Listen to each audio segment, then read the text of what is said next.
खुशहाली का दर्पण, जन जन के जीवन की खुशहाली का दर्पण, ये है कृषि दर्शन, ये है कृषि दर्शन, ये है कृषि दर्शन।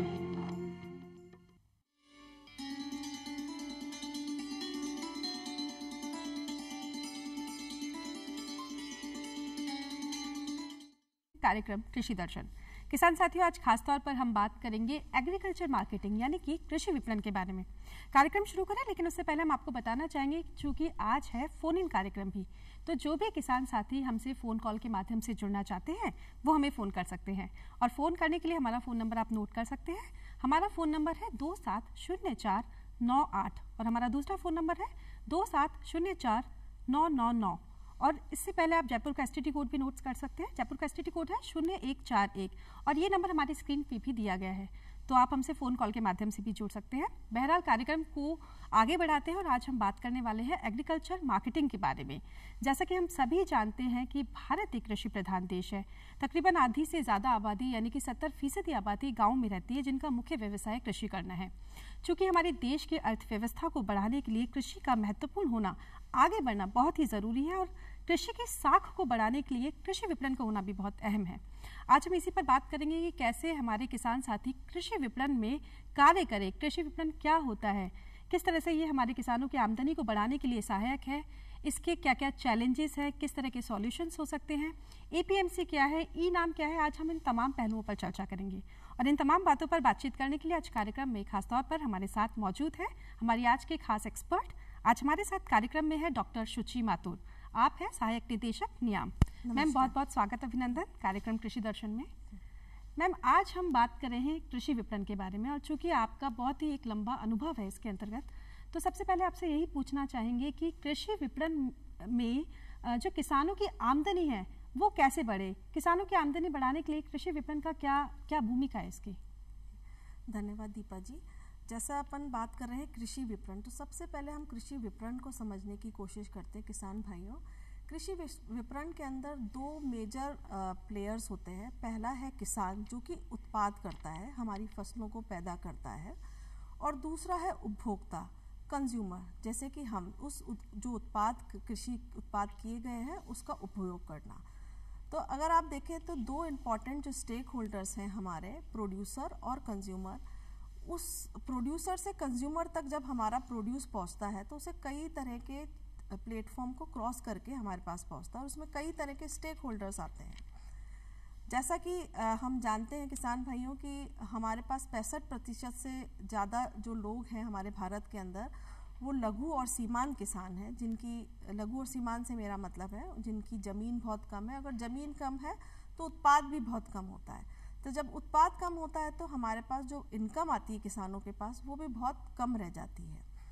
तो किस तरीके से किसान अपनी आय को और बढ़ाए, जो उसकी रेगुलर इनकम है उसको बढ़ाए, उसके लिए उसको कई तरह के चैलेंजेस को फेस करना पड़ता है और उन चैलेंजेस को फेस करने के लिए सरकार द्वारा कई तरह की स्कीम्स बनाई गई जिसका बेनिफिट किसान ले सकता है जी। तो जैसा हमने दो मेजर स्टेक होल्डर्स की बात करी, तो उन दोनों स्टेक होल्डर का अगर कम से कम चैनल के थ्रू अगर वो पास ऑन करते हैं उनके प्रोड्यूस को, तो आय जो कंज्यूमर बेसिकली प्रोड्यूस खरीदते वक्त अपना पैसा देता है उसमें मैक्सिमम शेयर किसान का हो सकता है अगर वो बीच के चैनल कम हो जाए जी। तो कृषि विपणन बेसिकली यही है जो भारत सरकार जिस पे फोकस भी कर रही है कि किस तरीके से कंज्यूमर के रुपये के अंदर, कंज्यूमर जो पे करता है उस पैसे के अंदर मैक्सिमम शेयर हमारे किसानों का हो जी।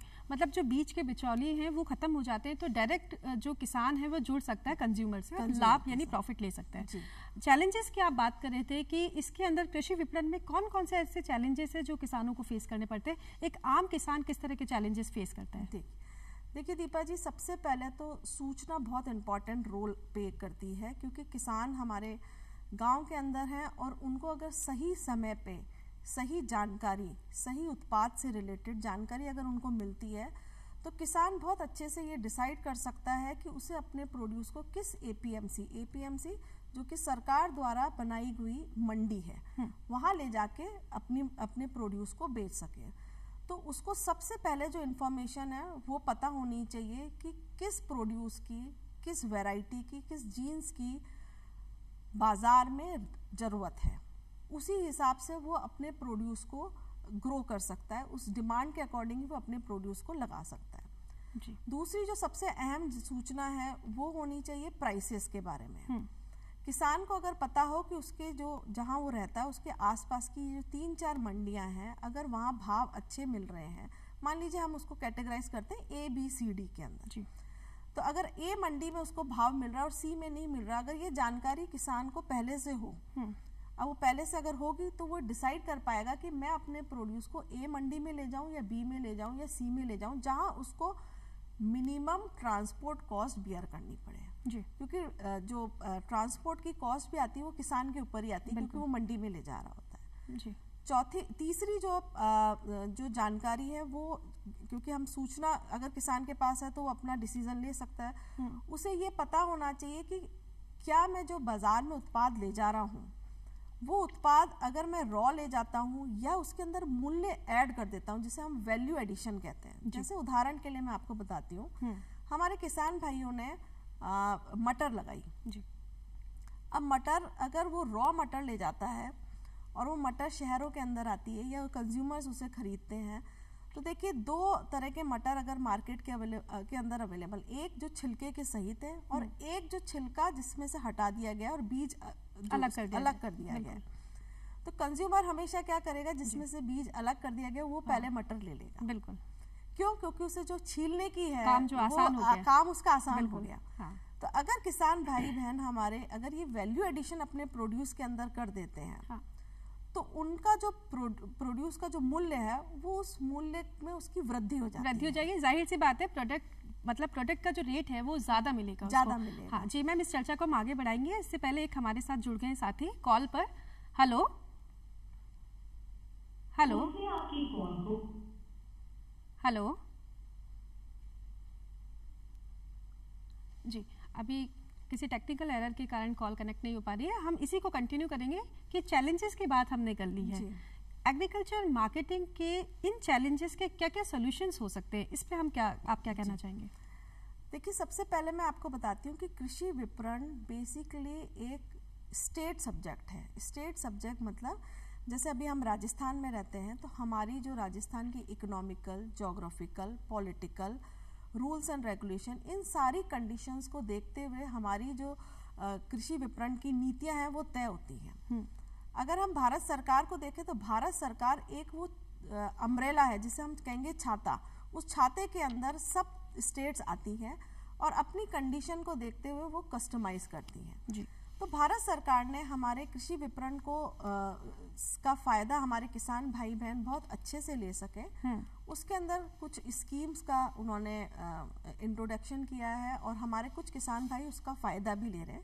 जिसमें से पहली स्कीम है कॉन्ट्रैक्ट फार्मिंग, जिसका है संविदा खेती। इस संविदा खेती को बहुत कुछ रेगुलराइज किया है, लीगलाइज किया, ताकि सबसे मैक्सिमम फायदा किसान उठा सके, ना कि जो उनसे खरीद लिया या बिचौलिया जो है वो ना उठाए।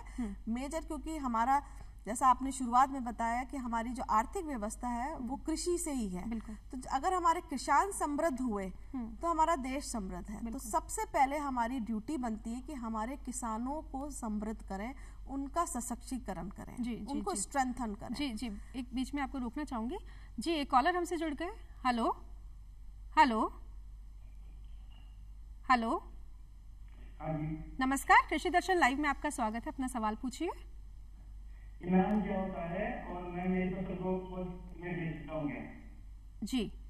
मैम, कॉलर हमसे जुड़े और पूछना चाह रहे हैं कि इनाम क्या होता है जी, और कैसे इनाम हेल्पफुल है हमारे किसानों के लिए। जी, नमस्कार किसान भाई, जैसा आपने पूछा, इनाम का अगर हम फुल फॉर्म देखें तो इलेक्ट्रॉनिक नेशनल एग्रीकल्चर मार्केट है और इस पे किसान FPO दोनों ही इस पे रजिस्टर हो सकते हैं। तो सबसे पहले आपको अपना रजिस्ट्रेशन कराना पड़ेगा इस वेबसाइट पे जाके। आप इस वेबसाइट पे जाएंगे www.enam.gov.in। आप चाहें तो एक दूसरी वेबसाइट और है SFSC की, www.sfsc.gov.in। इसके थ्रू भी आप ई नाम की वेबसाइट पे जा सकते हैं।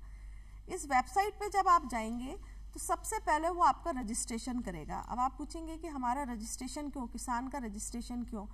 देखिए, ये वेबसाइट सिर्फ किसानों के लिए बनाई है और किसान भाइयों को कैसे फैसिलिटेशन हो कि वो ना सिर्फ राजस्थान के मार्केट के साथ जुड़े बल्कि पूरे देश के मार्केट के साथ भी जुड़े। और जैसा मैंने आपको बताया कि हमारे जो कृषि विपणन की जो स्कीम्स हैं वो आपको फ़ायदा देने के लिए, किसानों को फ़ायदा देने के लिए है।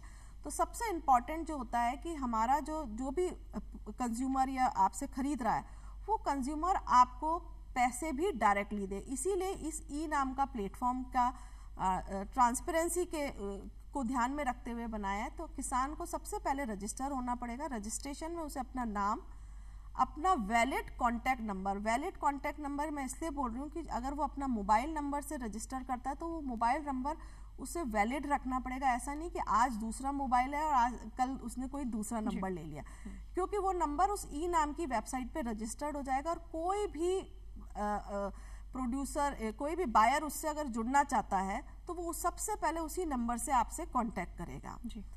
प्लस उसमें कुछ जानकारियां और चाहिए कि आपका उत्पाद क्या है, कितने कितने समय में आप उत्पाद दे सकते हैं। इसकी भी बहुत इम्पॉर्टेंट है कि आपको अपनी उत्पाद की फोटोग्राफ, उसकी क्वालिटी आपको डालनी पड़ेगी, उसकी वैरायटी आपको डालनी पड़ेगी उस वेबसाइट के ऊपर।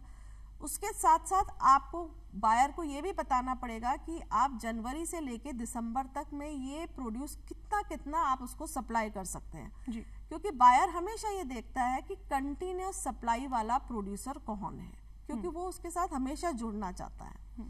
तो उसके अलावा कुछ बैंक डिटेल्स आपको डालने पड़ेंगे। क्यों? क्योंकि जब वो आपको ट्रांसफर करेगा, आपका अगर आपकी मैच मेकिंग हो जाती है और आपका डील फाइनल हो जाती है तो वो अमाउंट आपको ट्रांसफर करेगा। तो वो ट्रांसफर ऐसा नहीं कि आपको RTGS करेगा, वो उसी ई नाम के प्लेटफॉर्म के द्वारा, ताकि आपके साथ कोई चीटिंग ना कर सके, क्योंकि ये सरकार का द्वारा बनाया गया ई नाम का प्लेटफॉर्म है। बिल्कुल फादरली प्लेटफॉर्मशिप।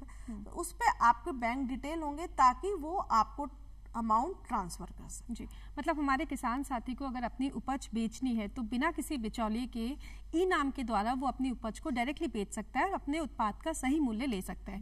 और इसके लिए उसे वेबसाइट पर जाना होगा, जैसे कि मैम ने अभी वेबसाइट बताई www.enam.gov.in। यहाँ जाके अपना रजिस्ट्रेशन कराएं, जिसके लिए आपके नाम और मोबाइल नंबर की आवश्यकता होगी। इसके साथ ही आपके प्रोडक्ट की जो भी ब्रीफ इंट्रोडक्शन है वो आपको डालनी होगी, तो आप इससे सीधे तौर पर जुड़ सकते हैं। जैसा आपने ई नाम के बारे में बताया, ऐसे ही मैम APMC क्या है और किस तरह से कार्य कर रही है हमारे किसानों को आगे बढ़ाने के लिए? APMC का फुल फॉर्म है एग्रीकल्चर प्रोड्यूस मार्केट कमेटी। ये सरकार द्वारा बनाई गई मंडी है, जो सरकारी मंडी जिसे हम सिंपल वर्ड्स में अगर हम कहें तो ये मंडियाँ दो तरह की होती हैं। एक कहलाता है मेन यार्ड, एक कहलाता है सब यार्ड। क्योंकि हमारे किसान गांव के अंदर में है तो सब यार्ड उनसे सबसे पहले कनेक्टेड होता है और सब यार्ड से फिर कनेक्टेड होती है मेन मंडी। जैसे अगर उदाहरण के लिए हम देखें, जयपुर में टर्मिनल मार्केट है, जयपुर टर्मिनल मार्केट, ये मेन यार्ड की कैटेगरी में आता है। तो कई आसपास की जो छोटी सब यार्ड्स हैं वो अपना प्रोड्यूस मेन यार्ड में ले जाके बेचती, जो उनके बायर्स हैं वो यहाँ आके फिर बेचते हैं जी। ये मंडी सरकार द्वारा इसलिए बनाई गई है, आप किसानों के आपके गांव के पास में, आपके तहसील के पास इसलिए बनाई गई है कि आपको मंडी दूर जो डिस्टेंस है वो आपको लिमिटेड कवर करना पड़े, ताकि आप सरकारी मंडी में आए और अपने प्रोड्यूस को बेच सकें। और उसमें कई तरह की फैसिलिटीज उसके अंदर दे रखी, क्योंकि कई मान लीजिए किसान अपना लॉरी लेके अंदर आता है या ट्रैक्टर लेके अंदर आता है, तो सबसे पहले उसकी वेइंग होगी कि ये कितना वेट अंदर गया मंडी के अंदर, और ये सब कुछ ऑनलाइन होगा, सब कुछ रिकॉर्ड होगा, ताकि किसानों के साथ किसी भी प्रकार की चीटिंग ना हो सके। उनको कैंटीन की फैसिलिटी, उनको वेमेंट की फैसिलिटी, उनको पेमेंट की, एक बैंक भी होता है APMC के अंदर। इस तरह की फैसिलिटी सरकार द्वारा बनाई गई है ताकि किसानों को किसी तरह की कोई परेशानी ना हो जी। जैसे आपने फैसिलिटीज की बात करी, अगर हम कृषि विपणन में सुधार की बात करें तो सरकार उसके लिए क्या प्रयास कर रही है?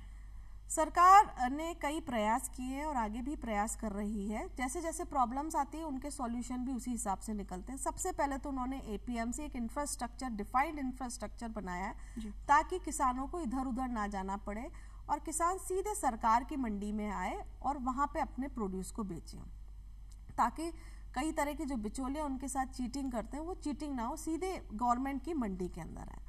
दूसरा, हमने ई नाम की बात करी क्योंकि ट्रांसपेरेंसी बहुत ज़रूरी है और किसानों के साथ किसी भी तरह का धोखाधड़ी ना हो, इसीलिए इस पूरे प्लेटफॉर्म को बनाया गया। किसान इस चीज़ का ध्यान रखें कि ई नाम की फैसिलिटी वो अपने घर में अपने मोबाइल पे भी उसको ऐप को डाउनलोड करके अपने प्रोड्यूस को बेच सकते हैं, अपने खेत में खड़े होकर भी अपने प्रोड्यूस को बेच सकते हैं। उसके लिए उन्हें कहीं और जाने की ज़रूरत नहीं, एपीएमसी भी जाने की ज़रूरत नहीं है। अगर आप असक्षम है ई नाम को ऑपरेट करने में तो आप एपीएमसी में भी जाएंगे तो वहाँ पे भी ई नाम की फैसिलिटी दी गई है और आपको फैसिलिटेट करने के लिए फैसिलिटेटर्स भी दिए गए हैं जो आपकी रजिस्ट्रेशन की प्रतिक्रिया कर सकते हैं, जो आपके प्रोड्यूस को बेचने की भी प्रतिक्रिया कर सकते हैं। क्योंकि कई बार होता है कि किसान इतनी जानकारी नहीं रखता कि वो कंप्यूटर पे या इंटरनेट पे बहुत फ्रेंडली हो, तो ये फैसिलिटी भी दे रखी है। इसके अलावा आपने एफपीओ का नाम सुना होगा, एफपीसी का नाम सुना होगा, ये भी भारत सरकार के द्वारा बनाई गई स्कीम है। एक हमारे कॉलर जुड़ गए हैं। हेलो जी, नमस्कार, बहुत स्वागत है आपका कृषि दर्शन लाइव में। अपना सवाल पूछिए। एफपीओ क्या होता है, उसमें कितने सदस्य होने चाहिए कम से कम जुड़ने के लिए? जी, आपने सवाल सुना होगा मैम, एफपीओ क्या है? एफपीओ के बारे में और कितने सदस्य? बिल्कुल जी।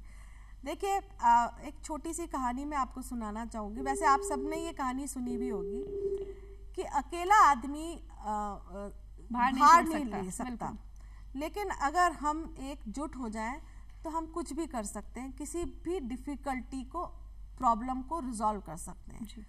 और ये कहानी आप सबने बचपन में सुनी थी, मैंने भी सुनी, पर अब हमने उसको हकीकत में बदल दिया है कि हमारे किसान छोटे नहीं हैं। हमारे किसान अगर एकजुट हो जाएं तो वो भाव भी तय कर सकते हैं, उचित मूल्य भी तय कर सकते हैं, बाजार भी क्रिएट कर सकते हैं और सीधे बाजार के साथ भी जुड़ सकते हैं।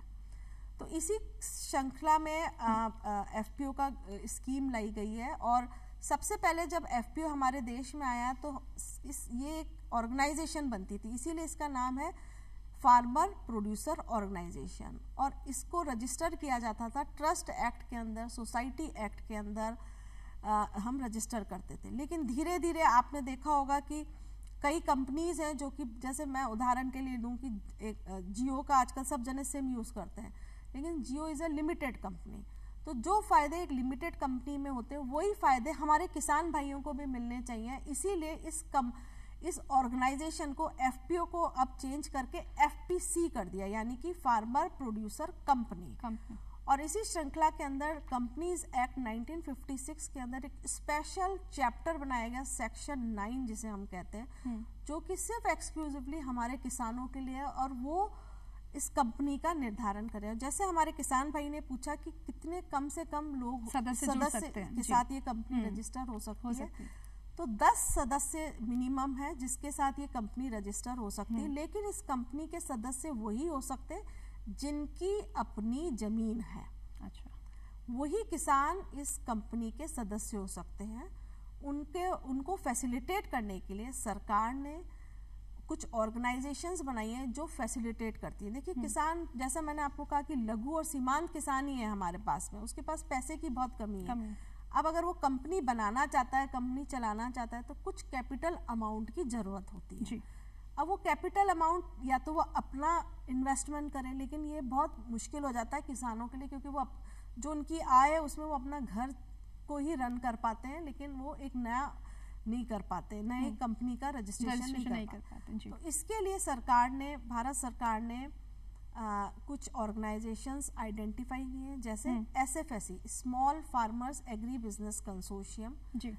नाबार्ड का आपने नाम सुना होगा, नाबार्ड है एक ऑर्गेनाइजेशन, NCDC है एक ऑर्गेनाइजेशन, और RKY प्रोजेक्ट के तहत हर राज्य सरकार का कृषि विभाग या हॉर्टिकल्चर विभाग, इन दो के तहत प्रोजेक्ट में पैसा आता है जो कि 16 लाख के करीब है, जिसे 3 साल में इस कंपनी को दिया जाता है, जहां कंपनी को एकजुट होना, उसका रजिस्ट्रेशन कराना।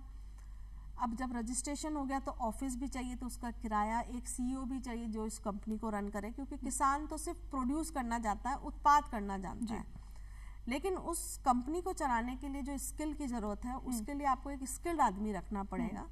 वो उसकी तनख्वाह कैसे निकलेगी, वो सारे प्रावधान इस 3 साल के जो फंड जो सरकार द्वारा 16 लाख रुपए दिए जाते हैं वो एफपीओ के माध्यम से आप कर सकते हैं बेसिकली, यानी कि सारे किसान मिलकर एक प्लेटफॉर्म से जुड़ सकते हैं और अपनी इनकम को जनरेट कर सकते हैं फार्मर प्रोड्यूसर ऑर्गेनाइजेशन के जरिए। मैम आपसे जाते जाते, क्योंकि समय का अभाव है और घड़ी हमें सचेत कर रही है कि समय खत्म होने वाला है, तो जाते जाते आपसे 2 प्रश्न एक साथ लेना चाहूंगी कि कृषि विपणन से जुड़ी कौन कौन सी संस्थाएं हैं और जो एग्मारनेट है वो क्या है, कैसे कार्य करता है, बिल्कुल शॉर्ट में संक्षिप्त में आप बताइए। कृषि विपणन से जुड़ी हुई 2 मेजर संस्थाएं हैं। सबसे पहले तो हर राज्य के अंदर मार्केटिंग बोर्ड है जो आपको फैसिलिटेट करता है किसान भाइयों को। दूसरा है जिस संस्थान से मैं आई हूँ, चौधरी चरण सिंह राष्ट्रीय कृषि विपणन संस्थान।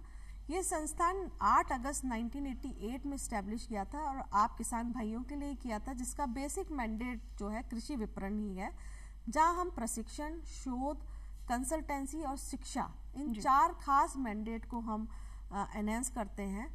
और किसान भाइयों के लिए पूरे साल हमारे कई तरह के कार्यक्रम चलते हैं। दूसरा, आपने मुझसे प्रश्न पूछा एग्मार्कनेट। एग्मार्कनेट की जो वेबसाइट है उस सबसे पहले तो किसान भाई आप उसे नोट कर लें, www.agmarknet.gov.in।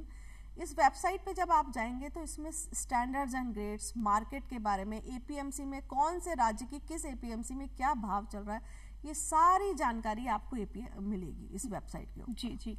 तो किसान साथियों, आज हमने कार्यक्रम में जाना एग्रीकल्चर मार्केटिंग और उससे जुड़े सारे तमाम पहलुओं के बारे में कि क्या है एग्रीकल्चर मार्केटिंग, कृषि विपणन क्या है, किस तरह से कृषि विपणन में कार्य किया जाता है, किस तरह की प्रॉब्लम्स आती हैं, उनके सॉल्यूशंस क्या हैं। इसके साथ ही हमने एपीएमसी पे बात करी, ई नाम पे बात करी, एग्मारनेट पे हमने बात करी। इन तमाम बातों पर हमने बात करी। उम्मीद है कि हमारी आज की जानकारी आपके लिए बेहद ही लाभान्वित साबित हुई होगी। अगर आप हमसे जुड़ना चाहते हैं तो आप हमें पत्र लिख सकते हैं और पत्र लिखने के लिए हमारा पता है कार्यक्रम कृषि दर्शन, डीडी राजस्थान दूरदर्शन की। तमाम बातें, बहुत ही अच्छी बातें एग्रीकल्चर मार्केटिंग के बारे में, महत्वपूर्ण बातें हमारे किसानों के साथ साझा की, उसके लिए आपका बहुत बहुत धन्यवाद। नमस्कार।